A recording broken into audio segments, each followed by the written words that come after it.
আমি ওনাকে ভাষণ রাখার জন্য অনুরোধ করছি।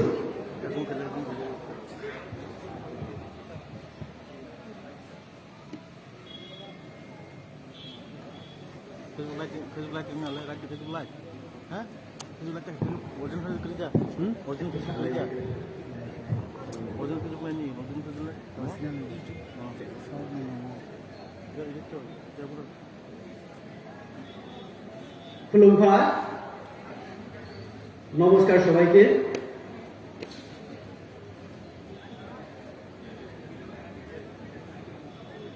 সঞ্জয় দাসের সমর্থনে আয়োজিত আজকের এই জনসভায় উপস্থিত আমাদের রাজ্যের সাধারণ সম্পাদক ত্রিপুরা রায় মহোদয়, ধলাই জেলার পার্টির সভাপতি, আমাদের এই এলাকার আমবাসার জনপ্রিয় বিধায়ক পরিমল দেববর্মা মহোদয়, প্রার্থী আমাদের সঞ্জয় দাস মহোদয়, মঞ্চে উপস্থিত আমাদের এসসি মোর্চা রাজ্য সভাপতি তুতন দাস মহোদয়, আমাদের শরিক আইপিএফটি দলের করমসরা বিভাগের সভাপতি নরেন্দ্র দেববর্মা মহোদয়, আমাদের রাজ্য কমিটির অন্যতম সদস্য তথা প্রাক্তন এই জেলার সভাপতি রবীন্দ্র চক্রবর্তী মহোদয় সহ মঞ্চে উপস্থিত নেতৃবর্গ এবং উপস্থিত বড় মাত্রায় এই এলাকার মায়েরা বোনেরা, সজ্জন মন্ডলী এবং আমাদের কার্যকর্তা যারা, এবং অবশ্যই আমাদের মিডিয়া সঙ্গে যারা যুক্ত মিডিয়া বন্ধু সহ সবাইকে আমার ব্যক্তিগত তরফ থেকে এবং আমাদের জনজাতি মোর্চার প্রদেশের তরফ থেকে সবাইকে অভিনন্দন এবং নমস্কার জ্ঞাপন করছি। আমার আগে দুজন বক্তা রাজ্য সাধারণ সম্পাদক সহ অল্প সময় হলেও ব্যাখ্যা করার চেষ্টা করেছেন আমাদের এই ইলেকশন, এই যে নির্বাচন আমাদের জন্য কতটুকু গুরুত্বপূর্ণ।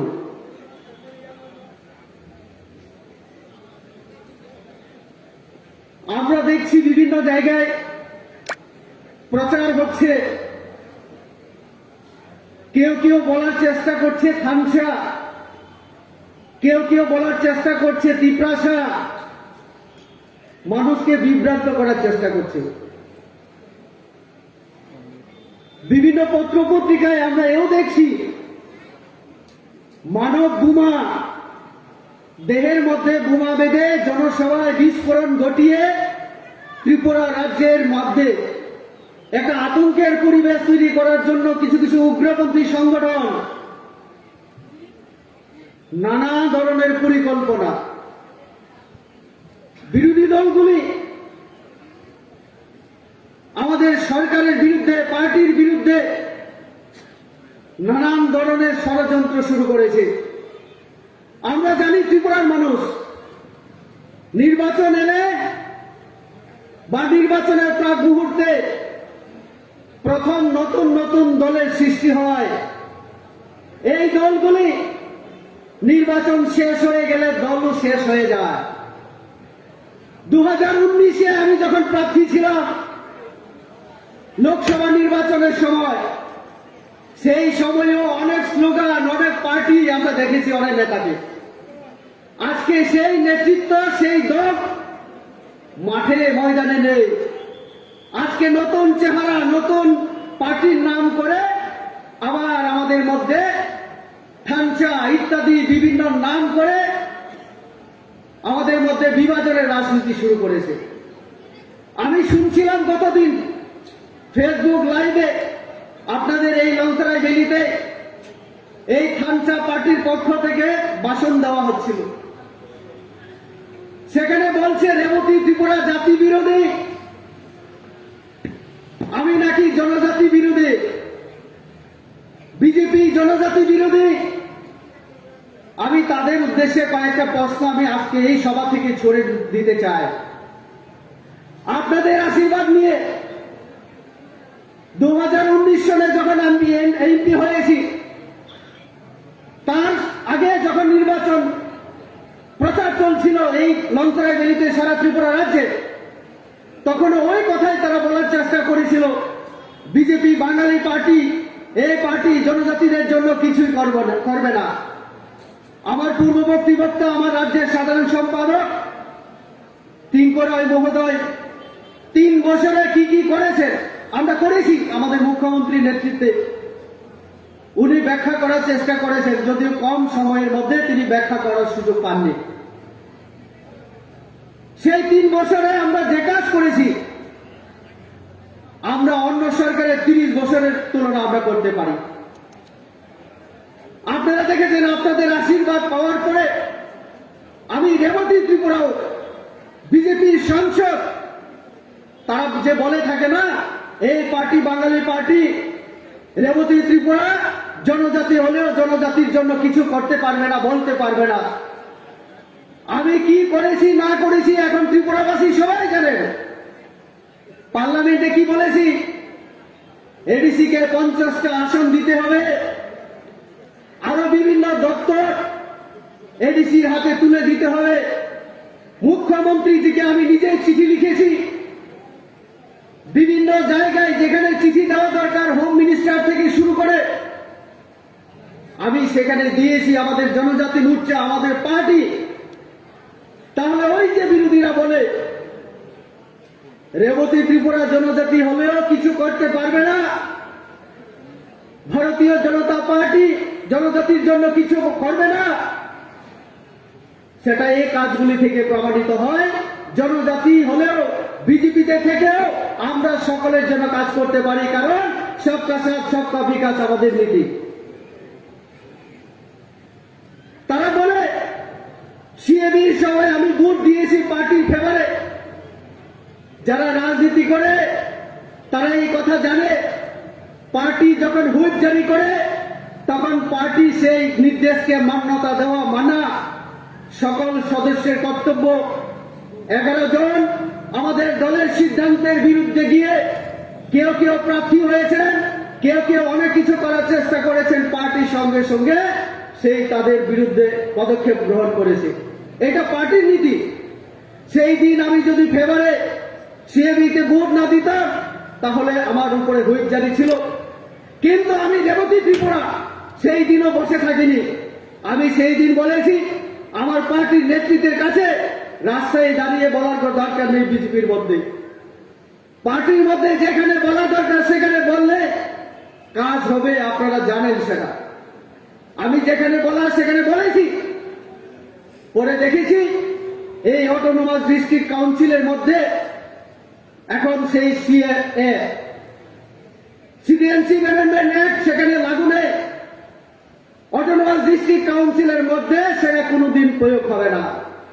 আর এই যারা থানসার কথা বলে, রাজার কথা বলে, প্রজার কথা বলে, তারা বিভিন্ন জায়গায় বিভ্রান্তি ছড়ানোর জন্য বলছে যে আমি নাকি এমন জাতি বিরোধী কাজ করেছি।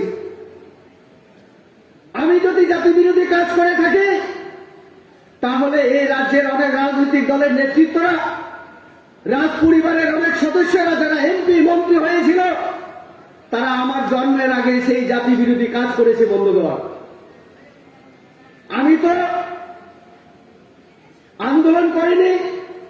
যখন বাংলাদেশ স্বাধীনতা যুদ্ধ চলছিল, সেখান থেকে শরণার্থী লাখো পরিমাণে যখন এই রাজ্যে চলে এসেছিল, শরণার্থী হিসাবে আশ্রয় নেওয়ার জন্য, তাদেরকে পুনর্বাসন দেওয়ার জন্য, তাদেরকে এ রাজ্যে স্থায়ী বাসিন্দা বানানোর জন্য আন্দোলন হয়েছিল কিনা, তখন আমার জন্ম হয়নি।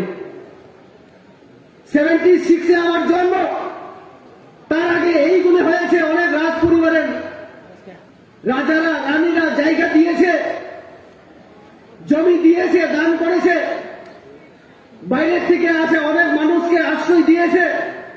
তাহলে যারা আজকে আমাকে জাতি বিরোধী, দেশ বিরোধী বলছে, আমি তাদেরকে বলবো আজকে তাদের পরিবারের ওই যে ইতিহাস একবার উল্টে দেখুন।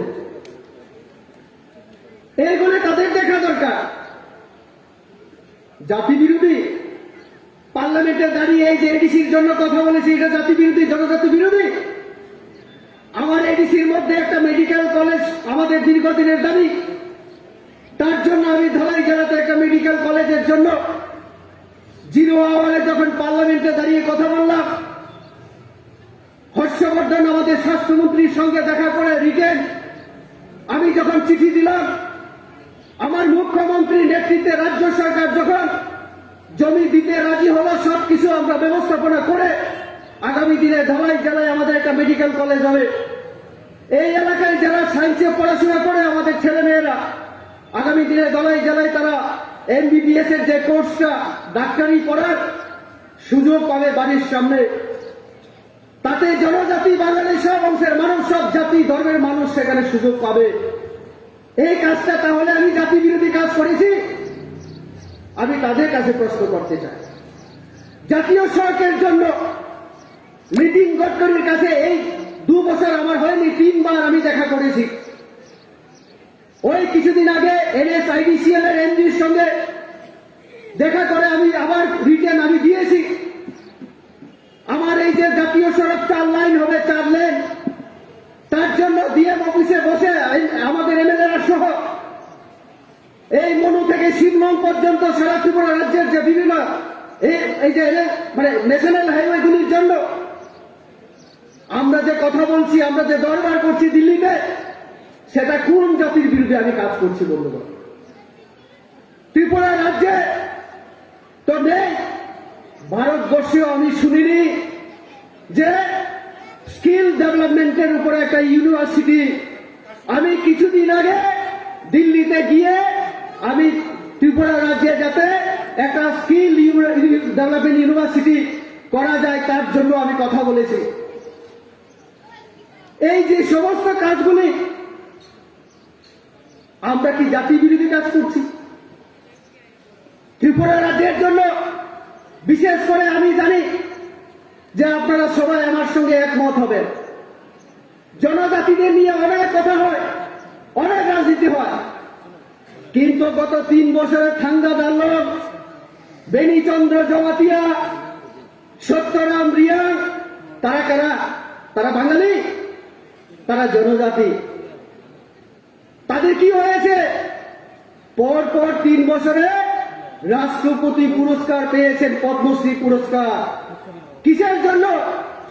আমাদের সংস্কৃতি, আমাদের যে কৃষ্টি মানে সংস্কৃতির উপরে, ঐতিহ্যের উপরে তারা কাজ করেছেন দীর্ঘদিন ধরে। এই রাজ্যের জনজাতিদের শিক্ষা, সংস্কৃতি, সমাজকে বাঁচানোর জন্য তারা নিজেদের জীবন বলিদান দিয়েছেন।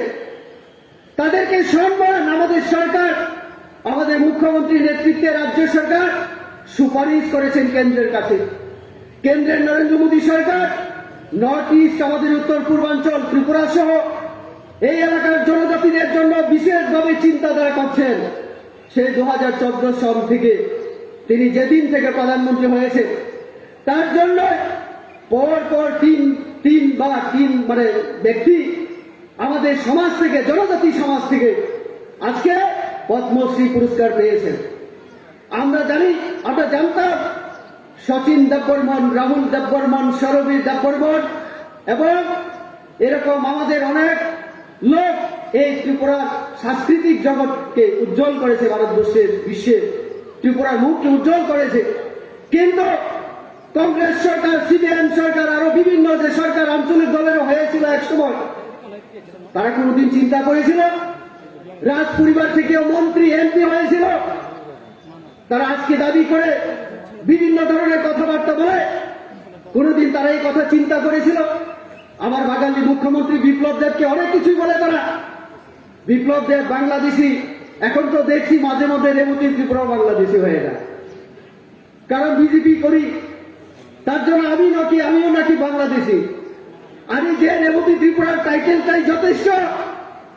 যদি কোনো ব্যক্তির টাইটেল যদি ত্রিপুরা হয়, আর এই ত্রিপুরা নাম নিয়ে কেউ কেউ রাজনীতি করছে, আরে ভাই আমার তো জাত ত্রিপুরা, ককবরক জানি, চেহারাও এমন না যে আমাকে দেখতে একদম মানে ওই পাঞ্জাবির মতো হয়। তাহলে কি অন্যায় করলাম আমি? এই পর্যন্ত আমরাও থানচার কথাই তো বলি। সব থেকে যদি থানচার যে অর্থ, থানচা যে অর্থে বোঝানোর চেষ্টা করে এই থানচাপন্থীরা, আমরা তাদের থেকে আরো থানচার কথা বলি। কোন থানচা? আমরা বলি পূর্ব ভারতীয়দের থানচার কথা বলি।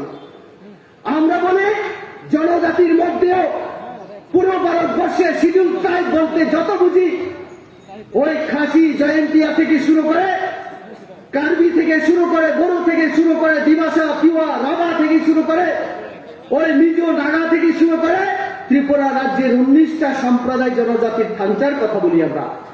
আমরা তাদের মতো যারা ত্রিপুরা সম্প্রদায় পঞ্চ ত্রিপুরীর কথা আমরা বলি না। আর এই পঞ্চ ত্রিপুরীর মধ্যেও আমি রেবতী ত্রিপুরা আছি। আমরা সবাই থানচার কথা বলি, আর তারা বলে কয়েকজন মানুষের থানচার কথা। সে কয়েকজন থানচা কারা? যারা স্বার্থপর, যারা দেখছে আগামীতে বিজেপি যদি ক্ষমতায় আসে এডিসিতে, সেখানে প্রচুর টাকা দেওয়া হবে, প্রচুর কাজ হবে, কারণ এডিসির জন্য আমাদের প্রচুর পরিকল্পনা আছে কাজ করার। তার জন্য সেখান থেকে কিছু অর্থ ক্ষমতার লোভে, যারা এক সময় বলেছিল আমরা নির্বাচনে প্রতিদ্বন্দ্বিতা করব না, রাজনীতি করি না, আমরা এনজিও করি, আজকে হঠাৎ করে 24 ঘন্টার মধ্যে হয়ে গেল রাজনৈতিক দল, বলছে আমরা ক্ষমতায় আসবো। এটা দিবা স্বপ্ন ছাড়া কি? দিবা স্বপ্ন ছাড়া কি? তাদের এই স্বপ্ন কখনো সার্থক হবে না। আর এই যে তাদের এই যে লক্ষ্য, এই লক্ষ্য পূরণের যে উপায় কি, সেটা গণতান্ত্রিক উপায়ে তারা বিশ্বাস করে না। তার জন্য উগ্রপন্থীর সাহায্য নেওয়ার চেষ্টা করছে কোন কোন রাজনৈতিক দলগুলি, এবং বলছে রেবতী ত্রিপুরাকে যাতে পাহাড়ে যেতে না পারে সেই ব্যবস্থা করো, যাতে বিজেপি নেতৃত্বরা পাহাড়ে কাজ করতে না পারে সেই ব্যবস্থা করো। তার জন্য আমাকে হুমকি তারা দিয়েছিল এবং বলেছিল সামাজিকভাবে মানে বয়কট করার জন্য, আমাকে সামাজিকভাবে বয়কট করার জন্য। কি অন্যায়? আমি তো ত্রিপ্রাসার জন্যই তো কথা বলছি, আমি সবার জন্য কথা বলছি, ভারতের আমাদের পুরো আমাদের রাজ্যের জন্য কথা বলছি। অন্যায় কি? এই থানচার জন্য আজকে আমরা দেখছি আমার আইপিএফটি ভাই বন্ধু যারা আছে, তারাও তো জনজাতি, তারাও তো আমাদের ত্রিপ্রাসা, কিন্তু তাহলে কেন আমার সেই ত্রিপ্রাসার সঙ্গে লড়াই হচ্ছে?